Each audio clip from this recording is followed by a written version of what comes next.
The Assassin's Creed franchise once dominated the gaming industry until Ubisoft turned Creed into greed. In 2016, they released the film Assassin's Creed, but it flopped at the box office, leading to the assassination of its planned sequel. But even then, I still believe this movie franchise has the potential to spit out better material than the mid-CU. Just take a look for yourself. Our journey begins in Spain, 1492. The Order of the Knights Templar is hunting down the ancient relic called the Apple of Eden. They believe it has the power to rob humanity of its freedom, and they want control. However, a secret brotherhood known as the Assassins plans to stop them. Their current mission is to prevent the Templars from kidnapping the son of a ruler who is guarding the Apple of Eden. If the Templars succeed, the ruler will abandon the relic to save his son, which is stupid because he can always have another. Think, Mark! Luckily, they have a new assassin, Aguilar de Nerja. He vows to protect humanity's freedom against the Templars' tyranny, whether he or his allies die for it. Therefore, his mentor removes his finger to show dedication to the creed, and Aguilar receives 2 hidden blades. They tell him, when other men blindly follow the truth, remember, nothing is true. Where other men are limited by morality or law, remember, everything is permitted.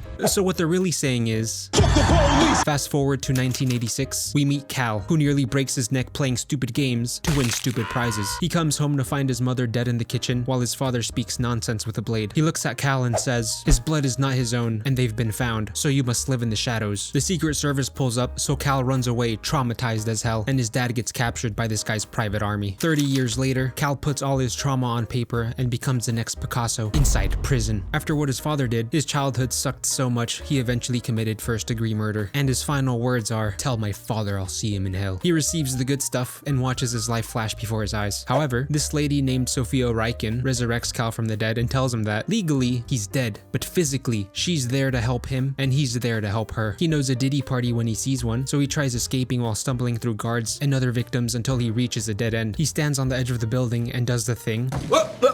If you know, you know. Until fucking Palpatine tells him, do it. But Sophia tells him that he's not a prisoner of Azkaban. He's simply a guest at a private organization called Abstergo, which dedicates research into the perfection of humankind. More specifically, Abstergo needs Cal to help them find the cure to eradicate violence from the world. So he gets tranquilized by the goddamn head of security because the big boss from years prior wants him inside the Animus. They drag him to this giant machine that Sophia created, which reads the genetic memory of their victims. I mean, their patients' DNA, because it allows them to relive the memories of their ancestors. Cal receives 2 hidden blades that belong to Aguilar, and they plot a course within his DNA to the year 1492. He's like, Don't do it, I'm a virgin. but Sophia proceeds to do it anyway because, fuck him. He synchronizes with the Animus and has no choice but to relive Aguilar's memory, where the Brotherhood is on a mission to rescue the ruler's son. The Templars find the easily replaceable child, so they threaten to execute this man's family and burn down their village for holding the child. With the prince in their possession, the ruler will have no choice but to sacrifice his city and the Apple of Eden to the Templars. However, the assassins sneak their way into the crowd, and Aguilar strikes from above like a majestic eagle in the sky and unalives this Muppet, which Cal experiences firsthand. The assassins treat the Templars like punching bags, while this assassin named Maria saves the prince. So this guy, who is also the goddamn head of security, commits Grand Theft Auto to chase them down while the assassins start dying off. Aguilar's mentor tells him to protect the prince, so while he catches up, Maria is out here doing crazy ass flips to fight off these uninvited guests and snipe this idiot off his horse. Eventually, Aguilar leaps onto a wagon to have a 1v1 with the head of security, while Maria almost becomes roadkill. Their 1v1 comes to a pause when a pebble sends them flying. Aguilar manages to jump onto the convoy, while the head of security eats shit. He saves Maria, so she detaches the horses from the wagon before Aguilar and the child plummet to their death. Aguilar hooks onto the nearest rock, saving the prince, and smacks into the canyon before security shows up. Also, Sophia pulls Cal out of the Animus mid-climax because she wants to earn his confidence by keeping him healthy. However, Sophia's father, Alan Riken, the head of Abstergo, says fuck that idea because he wants to push him further for his own interest, which is the Apple of Eden. That's why he praises his daughter Sophia, because once they obtain the relic for the Templars, she'd be the first to have found the cure for violence. Alan then meets with the elders, who are essentially the guiding compass for everything the Templar Order stands for. They tell Alan that the elders plan to vote on defunding Abstergo because, fuck him, they'd rather spend Alan's yearly donation of $3 billion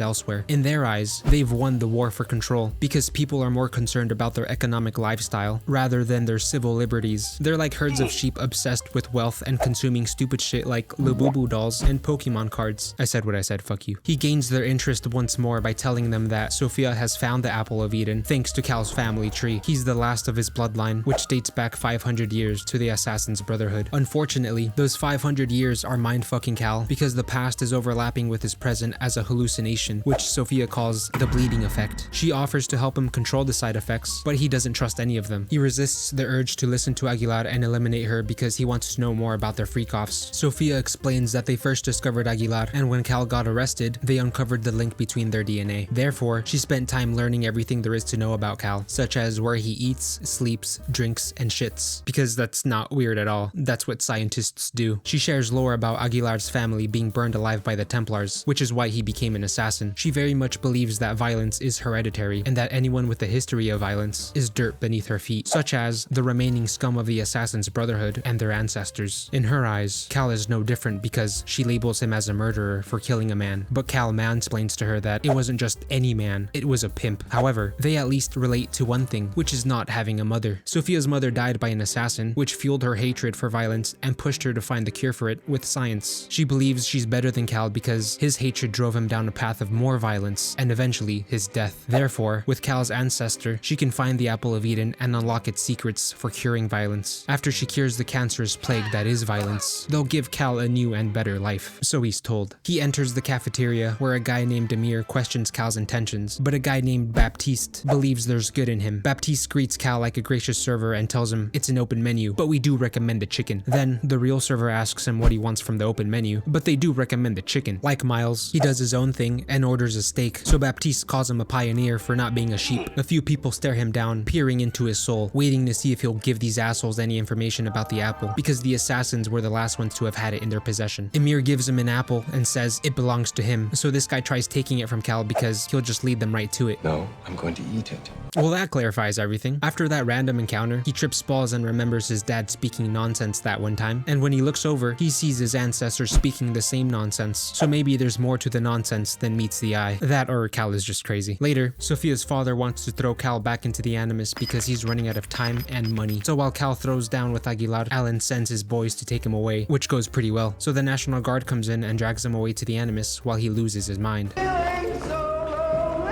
This dude believes that Cal will betray the Brotherhood, so he wants to take care of him. Meanwhile, Cal stays calm and collected while Sophia warns him to not reject the synchronization process because it could be dangerous. He reads her loud and clear and gets tossed back with Aguilar, where he's chained to a wall next to Maria after being captured. The Templars prepare to invade the ruler's city, and Aguilar knows the ruler is a weak man who will betray the creed for a replaceable prince. Maria says that love makes us weak and reminds Aguilar that they would both gladly sacrifice their lives so that the creed lives on. They embrace each other before their execution, and Maria tells Aguilar not to waste his tears on her. They're taken outside with a crowd of savages and barbaric hoodlums, waiting for this high-ranking Templar leader to burn them at the stake. He spews the usual nonsense on how his king and queen and the Templar order will bring peace and proper authority to this awful part of town because that's God's plan and the Templars' plan. They'll start by burning these sinners alive for getting in their way of trying to conquer this final plot of land in their holy war. The head of security tells Aguilar that his mentor will burn first. Aguilar tries breaking free from his shackles, but his efforts aren't fast enough. However, he does a sick backflip in his honor and frees Maria. They fight to the death, and Cal begins to synchronize with Aguilar's memory, which means he's locked in. Aguilar and Maria escape by burning this place and climbing away, so the Inquisitor sends his boys and the head of security after them. They run for their lives and fight off anyone who gets in their way because if they want the smoke, they're gonna get the goddamn smoke. We get to witness their parkour skills and just how out of shape these Templars are, because even though they have the numbers, they struggle to keep up with two assassins leaping from rooftop to rooftop. Even when they split up, they're not worried about one another because they know they're the best of the best, and the real victims here are these poor souls. Eventually, the goddamn head of security cuts the rope Aguilar was using, so he and Maria go flying through a window, which forces them to adapt, before running into a narrow hallway, battling their way through. Maria gives this guy head trauma, while Aguilar lines up a clean ricochet shot, and ladies and gentlemen, if they don't look at you the same way Maria looks at Aguilar, they're not the one. Thank you for coming to my TED Talk.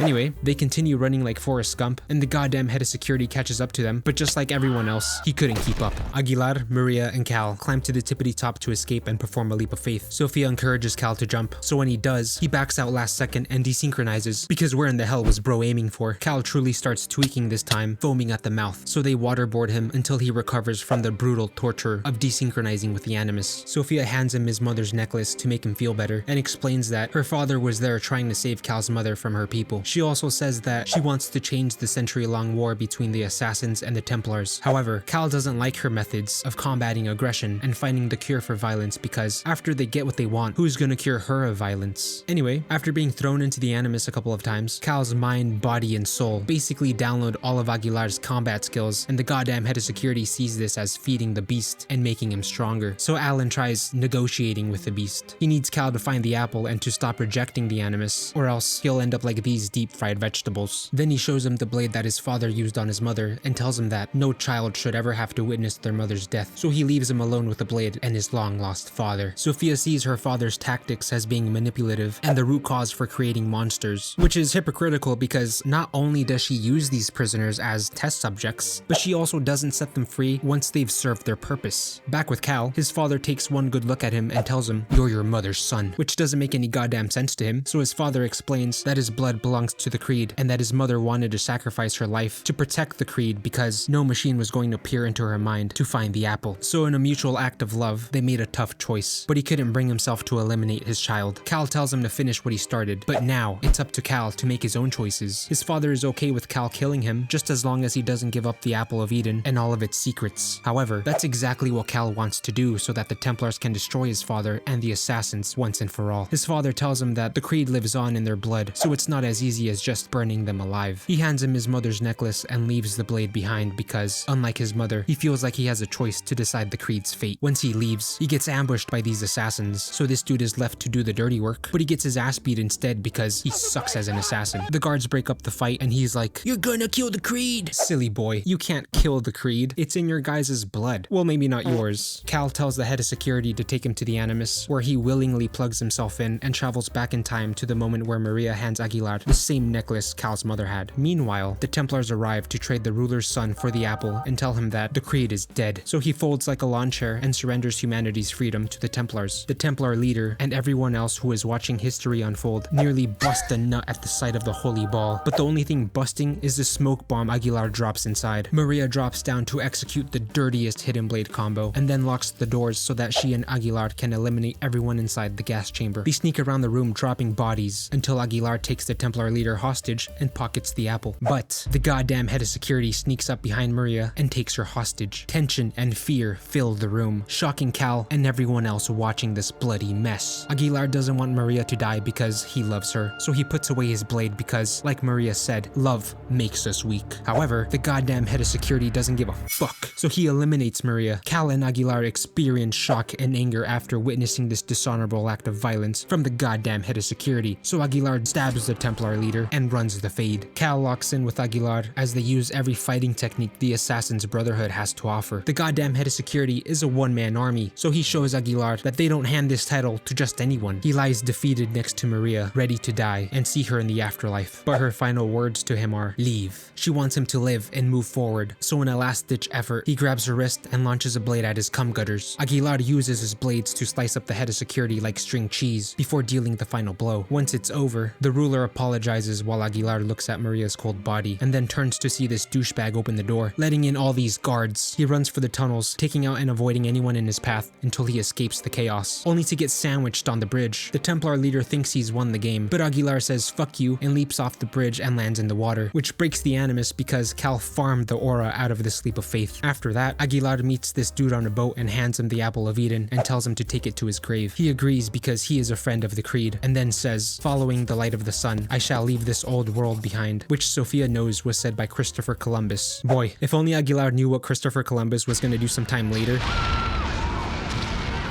I don't think he would have handed him anything. Anyway, they assume the apple is in this tomb, which is somewhere in Spain, but before they take a field trip there, these captives prepare to launch a full-on attack on Abstergo. Baptiste drops a couple of smoke bombs he took earlier, and this lady helps him take out the guards. Emir makes his way to the control room and starts pressing buttons. During this uprising, Cal sees Aguilar and all of his ancestors and other assassins appear before him, which isn't a memory at all. They all walk up to him, chanting the same shit his father was saying in the corner. Speaking of his father, when the guards try stabbing him, he hits them with a "You can't kill me!" But he just doesn't have it in him anymore, so they unalive him. That's when Cal's mother shows up in her assassin's attire and tells him that he's not alone. At the same time, Baptiste, this lady, and this Chad run into the Animus room and see the same shit Cal is seeing, and witness the moment Cal's mother initiates him into the Brotherhood, so they can no longer kill him if that was their plan, because he is now one of them. Cal's father also shows up a few years younger because he's dead now. Anyway, they all become best buddies and prepare to fight, while a few of their brothers perish. A ton of guards bust through the door and receive decade-old ass whoopings with primitive weapons. If only they had modern-day weapons like they did in the fucking beginning, things would be different. Fuck! How could I be so stupid?